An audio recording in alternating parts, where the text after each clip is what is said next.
Logic ബുള്ളറ്റിലേക്ക് സ്വാഗതം. Hema committee report പുറത്തു വന്നതിന് ശേഷം സജീവമായ ചർച്ചയാണ് മലയാളി സമൂഹത്തിൽ നടക്കുന്നത്. അത് പ്രധാനമായിട്ടും സ്ത്രീകൾ, പ്രത്യേകിച്ച് നടികൾ അനുഭവിക്കുന്ന ലൈംഗിക ചൂഷണമാണ്. എന്നാൽ ഹേമ കമ്മിറ്റി റിപ്പോർട്ട് ലൈംഗിക ചൂഷണം മാത്രമല്ല പ്രതിപാദിക്കുന്നത്. അതിനപ്പുറം ഒരു സാമ്പത്തിക ചൂഷണം, സാമ്പത്തിക വിവേചനം, കൂടാതെ തൊഴിൽ സാഹചര്യങ്ങളിലെ പ്രശ്നങ്ങൾ ഒക്കെ പ്രതിപാദിക്കുന്നുണ്ട്. എന്നാൽ ഇവയൊന്നും തന്നെ അർഹമായ രീതിയിൽ ചർച്ച ചെയ്യപ്പെടുന്നില്ല. അതിനുള്ളൊരു ശ്രമമാണ് ഈ പങ്ക്തി നടത്തുന്നത്. നമ്മളുടെ കൂടെ ഒരു മുഖ്യാതിഥിയുണ്ട്, ഡോക്ടർ വിശാഖ വർമ്മ. അദ്ദേഹം ഒരു സാമ്പത്തിക വിദഗ്ധനാണ്. ഈ ഹേമ കമ്മിറ്റി റിപ്പോർട്ടിൽ ചില പദപ്രയോഗങ്ങൾ ഉണ്ട്. നമുക്കെല്ലാം സുപരിചിതമായിരുന്ന പദപ്രയോഗങ്ങൾ തന്നെയാണ്. Adjustments, compromises, casting coaching. അത് ഒരു പവർ ഗ്രൂപ്പിൻ്റെ കൂടി സൃഷ്ടിയാണ് എന്ന രീതിയിൽ നമുക്ക് മനസ്സിലാക്കാം. യഥാർത്ഥത്തിൽ ഈ പവർ ഗ്രൂപ്പാണ് ഇതിനെല്ലാം കാരണമെന്നും ചിലപ്പോൾ വിശകലനം ചെയ്യപ്പെടുന്നു. യഥാർത്ഥത്തിൽ ഈ പവർ ഗ്രൂപ്പിനെ കുറിച്ചിട്ട് എങ്ങനെയാണ് ഡോക്ടർ വിശാഖ വർമ്മ കാണുന്നത്? ജസ്റ്റിസ് ഹേമ കമ്മിറ്റി റിപ്പോർട്ട് വിശദമാക്കിയ മലയാള സിനിമയിലെ പവർ ഗ്രൂപ്പ് വ്യാവസായിക ലോകത്ത് പൊതുവെ കണ്ടുവരാറുള്ള കാർട്ടൽ എന്ന പ്രതിഭാസത്തിന് ഏറെക്കുറെ തുല്യമാണ് എന്ന് നമുക്ക് പറയാം. ഒരു വ്യവസായത്തിൻ്റെ സമസ്ത മേഖലയെയും ഏതാനും വൻകിട കമ്പനികൾ നിയന്ത്രിക്കുന്നതിനെയാണ്, അടക്കി വയ്ക്കുന്നതിനെയാണ് കാർട്ടൽ എന്ന് പറയുന്നത്. നമ്മുടെ മലയാള സിനിമാ രംഗത്ത് ഇങ്ങനെ പ്രത്യക്ഷത്തിലുള്ള ഒരു കാർട്ടലിന് പകരം ഒരു പവർ ഗ്രൂപ്പായി ആണ് സൂപ്പർ താരങ്ങൾ പ്രവർത്തിക്കുന്നത്. ഈ സൂപ്പർ താരങ്ങൾ തങ്ങളുടെ കീഴിൽ പ്രൊഡ്യൂസേഴ്സിനെയും വിതരണ കമ്പനികളെയും പ്രൊഡക്ഷൻ എക്സിക്യൂട്ടീവുകളെയും പ്രൊഡക്ഷൻ ഹൗസുകളെയും എല്ലാം അടക്കി ഭരിച്ചുകൊണ്ട് സിനിമാ മേഖലയുടെ മൊത്തം നിയന്ത്രണം ഏറ്റെടുത്തിരിക്കുകയാണ് ചെയ്തിരിക്കുന്നത്. കൗതുകരമാണ് ഡോക്ടർ വിശാഖ വർമ്മയുടെ നിരീക്ഷണം. ഇത് തീർച്ചയായിട്ടും അക്കാദമിക സമൂഹം ഏറ്റെടുത്ത് സിനിമാ വ്യവസായത്തിലെ ഇത്തരം പ്രവണതകളെ സിദ്ധാന്തവൽക്കരിക്കേണ്ടതുണ്ട് എന്നാണ് തോന്നുന്നത്. ഡോക്ടർ ഷിഗയാണ് നമ്മളോട് ചേരുന്ന മറ്റൊരു അതിഥി. കൊച്ചിൻ യൂണിവേഴ്സിറ്റിയിലെ സാമ്പത്തിക ശാസ്ത്രം വിഭാഗത്തിലെ അസിസ്റ്റന്റ് പ്രൊഫസറാണ്. ഡോക്ടർ ഷിഗ, ഹേമ കമ്മിറ്റി റിപ്പോർട്ടിൻ്റെ പശ്ചാത്തലത്തിൽ ലൈംഗിക ചൂഷണത്തെക്കുറിച്ചുള്ള ചർച്ച സജീവമാണ്. അത് പ്രധാനമായിട്ടും നടിമാർ അനുഭവിക്കുന്ന പ്രശ്നങ്ങളാണ് ചർച്ച ചെയ്യപ്പെടുന്നത്. എന്നാൽ ഇതിനകത്ത് മറ്റുള്ള വിവിധ കാറ്റഗറീസ് ഉണ്ട്. അവരെ സംബന്ധിച്ചിടത്തോളം ഈ ലൈംഗിക ചൂഷണത്തിൻ്റെ വ്യാപ്തി എത്ര കണ്ടുണ്ട്? സിനിമാ രംഗത്തിൽ നടീനടന്മാർ കൂടാതെ 30ഓളം വിഭാഗക്കാരുണ്ട്. അത് സിനിമാ രംഗത്തെ ഹീറോയിൻസ് മാത്രമല്ല അനുഭവിക്കുന്നത്. സിനിമാ രംഗത്തെ മറ്റ് മേഖലകളിൽ ജോലി ചെയ്യുന്ന സ്ത്രീകളും ഇത്തരം ചൂഷണങ്ങൾ അനുഭവിക്കുന്നുണ്ട്. അത് വളരെ ഗൗരവമേറിയ പ്രശ്നം തന്നെയാണ്. ഇതിൽ മുഖ്യമായിട്ടും തൊഴിൽ രംഗത്തെ പ്രശ്നങ്ങളാണ് നമ്മൾ പ്രതിപാദിക്കുന്നത്. തൊഴിൽ രംഗത്തെ പ്രശ്നങ്ങളെന്ന് പറയുമ്പോൾ തൊഴിൽ സാഹചര്യങ്ങൾ, ആ തൊഴിൽ സാഹചര്യങ്ങളെക്കുറിച്ച് ഹേമ കമ്മിറ്റി എത്ര കണ്ട് പ്രതിപാദിച്ചിട്ടുണ്ട്? അതൊന്ന് വിശദീകരിക്കാം. അതായത് അടിസ്ഥാന സൗകര്യമായ ടോയ്ലറ്റ് ഫെസിലിറ്റീസ് ഇല്ലാതെ ഇരിക്കുക, വസ്ത്രം മാറാൻ ഒരു ചേഞ്ചിങ് റൂം ഇല്ലാതെ ഇരിക്കുക, ഷൂട്ടിംഗ് ലൊക്കേഷനിൽ വെള്ളവും ഭക്ഷണവും നൽകാതെ ഇരിക്കുക, നൽകുന്ന ഭക്ഷണത്തിൽ തന്നെ വേർതിരിവ് കാണിക്കുക, ജൂനിയർ ആർട്ടിസ്റ്റുമാരെ ദീർഘനേരം സെറ്റിൽ അവരുടെ ആവശ്യമില്ലെങ്കിൽ പോലും പോകാൻ അനുവദിക്കാതെ പിടിച്ചു നിർത്തുക. ഇക്കാര്യത്തിൽ ചില വിഭാഗങ്ങളുടെ പ്രശ്നങ്ങൾ കൂടി പരിശോധിക്കേണ്ടതുണ്ട്. അതിലൊന്നാണ് ഹെയർ സ്റ്റൈലിസ്റ്റ്, ഒപ്പം മേക്കപ്പ് വുമനും. ഈ ഹെയർ സ്റ്റൈലിസ്റ്റിന്റെ പ്രശ്നങ്ങൾ എന്തൊക്കെയാണെന്ന് പറയാം.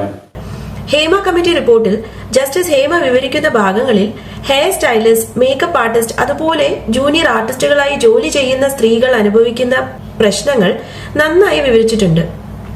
ഹെയർ സ്റ്റൈലിസ്റ്റിനെ എടുക്കുകയാണെങ്കിൽ അവരെ അവരുടെ പ്രായത്തിന്റെ പേരിൽ ജോലിയും യൂണിയനിൽ മെമ്പർഷിപ്പും നിഷേധിക്കുന്നുണ്ട്. റിപ്പോർട്ടിൽ പറയുന്നത് പ്രകാരം ഒരു ഹെയർ സ്റ്റൈലിസ്റ്റായി ജോലി ചെയ്യാൻ സിനിമാ രംഗത്തിൽ നിലവിൽ വെച്ചിരിക്കുന്ന പ്രായപരിധി 35 വയസ്സാണ്. അത് തീർത്തും നിയമവിരുദ്ധവും അന്യായവുമാണ്. കൂടാതെ ഹെയർ സ്റ്റൈലിസ്റ്റ് സ്ത്രീകളായതുകൊണ്ട് മാത്രം അവർക്ക് ജോലി കൊടുക്കാതെ ഇരിക്കുന്ന സാഹചര്യവും റിപ്പോർട്ടിൽ ചൂണ്ടിക്കാണിക്കുന്നുണ്ട്. ഇത്തരമൊരു വിവേചനത്തിന്റെ കാരണം റിപ്പോർട്ടിൽ പറയുന്നത് എന്താന്ന് വെച്ചാൽ, മേക്കപ്പ് ആർട്ടിസ്റ്റിനെ സിനിമാ രംഗത്ത് ചീഫ് ടെക്നീഷ്യൻ ആയിട്ടാണ് കാണുന്നത്. അങ്ങനെ ഒരു സ്ഥാനത്തുള്ള വ്യക്തിക്ക് പല ആനുകൂല്യങ്ങളും കിട്ടും, നല്ല താമസ സൗകര്യം മുതലായവ. സിനിമാ രംഗത്തെ പുരുഷന്മാർക്ക് സ്ത്രീകൾ ഇത്തരം ആനുകൂല്യങ്ങൾ അനുഭവിക്കുന്നതിലുള്ള താല്പര്യക്കുറവ് മൂലമാണ് സ്ത്രീകളായിട്ടുള്ള മേക്കപ്പ് ആർട്ടിസ്റ്റിന് ജോലിയും ഐഡന്റിറ്റി കാർഡ് മുതലായവയൊന്നും നൽകാതെ ഇരിക്കുന്നത്. ഒരുപക്ഷെ റിപ്പോർട്ടിന്റെ ഒരു പ്രത്യേക അറ്റൻഷൻ കൊടുത്ത ഒരു കാര്യമാണ് ജൂനിയർ ആർട്ടിസ്റ്റിനെ കുറിച്ചിട്ടുള്ള വിശദീകരണം. ഈ ജൂനിയർ ആർട്ടിസ്റ്റ് നേരിടുന്ന പ്രശ്നങ്ങൾ എന്തൊക്കെയാണ്? അതായത് ഒരു 50 ജൂനിയർ ആർട്ടിസ്റ്റിനെയാണ് ഒരു ഷൂട്ടിങ്ങിന് വേണ്ടതെങ്കിൽ 100ഓളം ജൂനിയർ ആർട്ടിസ്റ്റിനെ ലൊക്കേഷനിൽ വിളിച്ചു വരുത്തുകയും എന്നിട്ട് അതിൽ 50 ജൂനിയർ ആർട്ടിസ്റ്റിനെ അവർ സെലക്ട് ചെയ്തിട്ട് അവർക്ക് മാത്രം ഫുഡ് കൂപ്പൺ ഒക്കെ കൊടുക്കുകയും ചെയ്യും. എന്നാൽ ബാക്കിയുള്ളവരെ അവിടുന്ന് പോകാൻ അനുവദിക്കാതെ വെള്ളവും ഭക്ഷണവും ഒന്നും കൊടുക്കാതെ ലൊക്കേഷനിൽ തന്നെ പിടിച്ചു നിർത്തുകയാണ് ചെയ്യുന്നത്. ഇനി ഇവരുടെ വേതനത്തിലുള്ള വിവേചനത്തെ കുറിച്ച് പറയുവാണെങ്കിൽ, പലപ്പോഴും പ്രൊഡക്ഷൻ സെറ്റിൽ നിന്നും 1800 മുതൽ 5000 രൂപ വരെ ജൂനിയർ ആർട്ടിസ്റ്റിന് കൊടുക്കാൻ അവരവരുടെ കോർഡിനേറ്റേഴ്സിന് ക്യാഷ് നൽകാറുണ്ട്. എന്നാൽ ഇത്തരം ഇടനിലക്കാര് പണ്ട് കുറവായതുകൊണ്ട് അവർ കുറച്ചു തുക കമ്മീഷൻ ആയിട്ട് എടുത്തിട്ട് ബാക്കി ജൂനിയർ ആർട്ടിസ്റ്റിന് നൽകുമായിരുന്നു. എന്നാൽ ഇന്നത്തെ അവസ്ഥ അതല്ല. ഇടനിലക്കാർ തന്നെ കുറെ പേരുള്ളത് കൊണ്ട് ജൂനിയർ ആർട്ടിസ്റ്റിന് കിട്ടുന്ന വേതനത്തിൽ നിന്നും ഇവർ എല്ലാവരും കമ്മീഷൻ പിടിച്ചിട്ട് ബാക്കി മിച്ചം വരുന്ന 450 500 രൂപയോ ഒരു ദിവസം ഇവർക്ക് വേതനമായിട്ട് കിട്ടുന്നുള്ളൂ. ഈ വേതനം ജൂനിയർ ആർട്ടിസ്റ്റിന് തികച്ചും ഒരു ഗുണവും ഇല്ലാതെ ആകുന്നു. കാരണം അവർ ഈ 450 500 രൂപ മുടക്കിയാണ് പല സ്ഥലങ്ങളിൽ നിന്നും ബസ്സും ട്രെയിനൊക്കെ കയറി ലൊക്കേഷനിൽ എത്തുന്നത്. ഭക്ഷണത്തിന്റെ ചിലവും അവനവൻ തന്നെ നോക്കണം.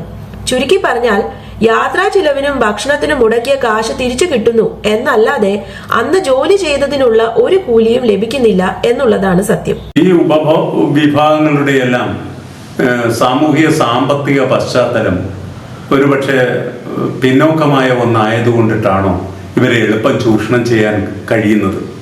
തീർച്ചയായിട്ടും സിനിമാ രംഗത്ത് മറ്റ് വിഭാഗത്തിൽ ജോലി ചെയ്യുന്ന സ്ത്രീകൾ, പ്രത്യേകിച്ചും ജൂനിയർ ആർട്ടിസ്റ്റിനെ എടുത്താൽ റിപ്പോർട്ടിൽ പറയുന്നത് അവർ ഭൂരിഭാഗം പേരും സാമ്പത്തികമായി പിന്നോട്ട് നിൽക്കുന്നവരാണെന്നും അതേസമയം ഇവർ ഈ രംഗത്ത് തന്നെ വരുന്നത്, അതായത് അവരുടെ പുൾ ഫാക്ടർ അല്ലെങ്കിൽ അവരെ ഈ രംഗത്തോട്ട് അട്രാക്ട് ചെയ്യുന്നത് നാളെ അവരും ഒരു സ്റ്റാർ ആകും, ലൈം ലൈറ്റിൽ വരണം എന്ന ആഗ്രഹമാണ്.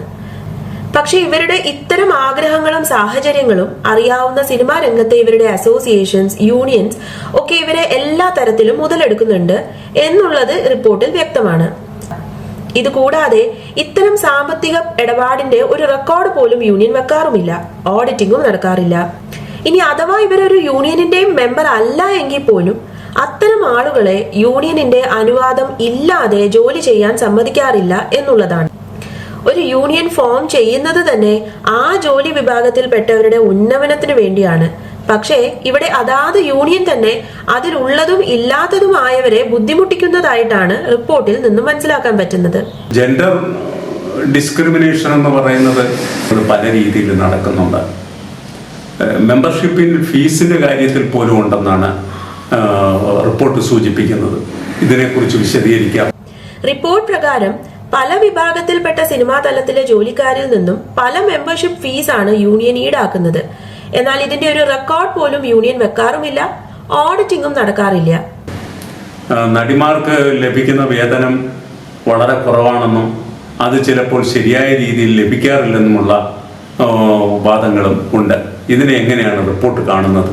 ഒരേ മാർക്കറ്റ് വാല്യൂവും കഴിവുമുള്ള നടീ നടന്മാരുടെ കാര്യം എടുത്താൽ അവിടെയും സ്ത്രീകൾക്ക് പുരുഷന്മാരെക്കാൾ കുറഞ്ഞ വേതനമാണ് ലഭിക്കുന്നത് എന്നതാണ് റിപ്പോർട്ട് ചൂണ്ടിക്കാണിക്കുന്നത്. ഒരു മെയിൽ സൂപ്പർ സ്റ്റാറിന്റെ ഒരു സിനിമ ഫ്ലോപ്പ് ആയാലും അടുത്ത സിനിമയിൽ അതേ മെയിൽ സൂപ്പർ സ്റ്റാറിന് ഉയർന്ന വേതനം തന്നെയാണ് ലഭിക്കുന്നത്. അതുകൊണ്ട് നടീ നടന്മാരുടെ വേതനത്തിൽ തുല്യത അനിവാര്യമാണ്. പക്ഷേ വളരെ പെട്ടെന്നൊരു മാറ്റം സാധിക്കില്ലെങ്കിലും ഇവരുടെ വേതനത്തിലുള്ള ഈ വലിയ ഗ്യാപ്പ് കുറയ്ക്കാനുള്ള നടപടികൾ എടുക്കാവുന്നതാണ്. കൂടാതെ കുറച്ച് സീനിയർ ആർട്ടിസ്റ്റും പ്രൊഡ്യൂസേഴ്സ് തമ്മിൽ മാത്രമേ ഒരു വർക്ക് കോൺട്രാക്ട് വെക്കുന്നുള്ളൂ. അതുകൊണ്ട് തന്നെ മറ്റ് നടീ നടന്മാരാണേലും മറ്റ് ജോലിക്കാരാണേലും കോൺട്രാക്ട് ഇല്ലാത്തത് കൊണ്ട് പല ബുദ്ധിമുട്ടുകളും നേരിടേണ്ടി വരുന്നുണ്ട്. ഇത്തരം സാഹചര്യങ്ങളിൽ ഒരു കോൺട്രാക്ട് ഉണ്ടായിരുന്നേൽ ഇത്തരം വേതനം അല്ലെങ്കിൽ മറ്റ് കാര്യങ്ങളിൽ ഉണ്ടായ ലംഘനങ്ങൾ ചൂണ്ടിക്കാട്ടി വേണ്ട നടപടികൾ സ്വീകരിക്കാമായിരുന്നു. പവർ ഗ്രൂപ്പിൽ നിന്ന് തുടങ്ങി വേതനാന്തരത്തിൽ വന്ന് നിൽക്കുമ്പോൾ ഇതെല്ലാം ഉയർത്തുന്ന ഒരു ചോദ്യം, മറ്റു മേഖലകളിലും ഇതൊക്കെ ഇല്ലേ? പ്രത്യേകിച്ച് പവർ ഗ്രൂപ്പിന്റെ കാര്യത്തിൽ ഡോക്ടർ വിശാഖ വർമ്മ ഇതിനെക്കുറിച്ച് എന്ത് പറയുന്നു? വ്യവസായ ലോകത്തിലെ കാർട്ടൽ എന്ന പ്രതിഭാസത്തിന് സമാനമായ ഈ പവർ ഗ്രൂപ്പ് സമ്പ്രദായം ജീവിതത്തിൻ്റെ നാനാ തുറകളിലും ഇങ്ങനെ പ്രവർത്തിക്കുന്നതായിട്ട് നമുക്ക് അനുഭവപ്പെടാറുണ്ട്. ഉദാഹരണത്തിന് സ്പോർട്സ് മേഖല എടുത്തു നോക്കുക, അല്ലെങ്കിൽ മലയാള സാഹിത്യം എടുത്തു നോക്കുക. അവിടെയെല്ലാം പവർ ഗ്രൂപ്പുകൾ പ്രവർത്തിക്കുന്നതായിട്ട് നമുക്ക് കാണാൻ സാധിക്കും. ഉദാഹരണത്തിന് നമ്മുടെ മലയാള സാഹിത്യത്തിനെ നിയന്ത്രിക്കുന്നത് ഏതാനും വൻകിട പുസ്തക പ്രസിദ്ധീകരണ സ്ഥാപനങ്ങളും വൻകിട മാഗസീനുകളും ആഴ്ചപ്പതിപ്പുകളും അതേപോലെ തന്നെ എസ്റ്റാബ്ലിഷ്ഡ് ആയിട്ടുള്ള എഴുത്തുകാരും ഒക്കെയാണ് എന്ന് പറയാം. അവർ പവർ ഗ്രൂപ്പായി ഒരുമിച്ച് പ്രവർത്തിക്കുന്നു. അങ്ങനെ പുതിയ എഴുത്തുകാരെയും പുതിയ പ്രസാധകരെയും ഈ മേഖലയിൽ നിന്ന് അകറ്റി നിർത്തുന്നു, അല്ലെങ്കിൽ അവർക്ക് ഈ മേഖലയിലേക്ക് കടന്നു വരാനുള്ള എല്ലാ സാധ്യതകളും നിയന്ത്രിച്ച് ഒരു ലിമിറ്റ് ഏർപ്പെടുത്തുന്നു എന്ന് നമുക്ക് കാണാം.